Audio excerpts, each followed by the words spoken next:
Hello everyone and welcome back to Daily Dollars. Today, we're diving into a critical update on Social Security, a new bill that proposes a $2,400 annual increase in benefits. Sounds great, right? But here's the big question, will it actually happen? With Congress divided, this proposal faces an uphill battle. So what are the chances this becomes law? How will it be funded? Who benefits from it? And what does it mean for the future of Social Security? We will try to break it all down in today's update, so stick around. Before we start, do me a quick favor, hit the like button and subscribe to Daily Dollars for more informative updates. Alright, let's jump in. First, let's talk about why this proposal is coming up now. Social Security has been a cornerstone of financial security for American retirees since it was established. However, the program is facing a serious financial shortfall. Right now, Social Security is primarily funded through payroll taxes.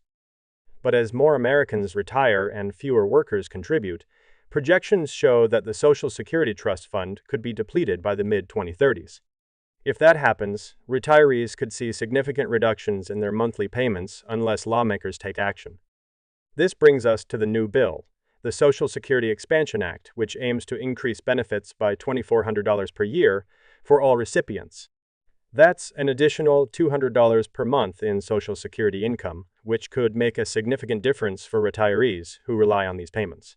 The bill was introduced by Senator Bernie Sanders, Senator Elizabeth Warren, and Representatives John Schakowsky and Val Hoyle. So far, it has gained support from 9 Democratic senators and 17 House members. The proposed increase is designed to help retirees keep up with inflation, something Social Security's current cost of living adjustments, COLA, has struggled to address. Rising costs for housing, healthcare, and food have hit seniors especially hard, and this bill aims to provide some relief. Now, a major question that comes up whenever we talk about increasing Social Security benefits is how will we pay for it? Right now, only income up to $160,200 is subject to Social Security taxes. That means if someone makes $500,000 a year, they only pay Social Security tax on a fraction of their earnings on the first $160,200. The new proposal would apply Social Security taxes to all income above $250,000, meaning the highest earners would pay more into the system. According to the bill's sponsors, only the top 9% of American households would see an increase in payroll taxes. For the remaining 91% of Americans, their Social Security tax burden would remain the same. The bill's authors argue that this change would fully fund Social Security for the next 75 years while ensuring benefits increase rather than being reduced. Let's take a step back to understand why lawmakers are pushing for this expansion. Before Social Security was established by President Franklin D. Roosevelt in the 1930s, nearly 50% of seniors lived in poverty. Today, thanks to Social Security, the senior poverty rate has dropped to 9.7%. That's a massive improvement, but with the rising cost of living, many seniors still struggle to make ends meet, especially those who rely on Social Security as their primary or sole source of income. Let's talk some numbers. The average Social Security payment is $1,838 per month. 40% of seniors depend on it for the majority of their income. 1 in 7 retirees rely on Social Security for 90% or more of their income. This means any reduction in benefits would have a devastating impact on millions of Americans. The lawmakers behind this bill argue that rather than reducing benefits, Congress should be expanding them, especially as living costs continue to rise.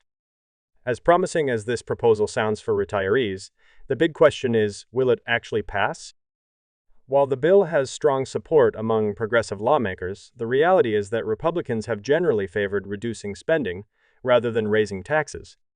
Financial experts point out that while the idea of taxing high earners to fund Social Security has been discussed for years, actually getting both parties to agree on a solution remains difficult. Ultimately, whether this bill moves forward will depend on bipartisan negotiations, which, as we've seen in recent years, can be extremely difficult. So, what happens now? The bill will need broad congressional support to move forward, and that's far from guaranteed. If it does pass, it could stabilize Social Security for decades and provide much-needed relief to retirees.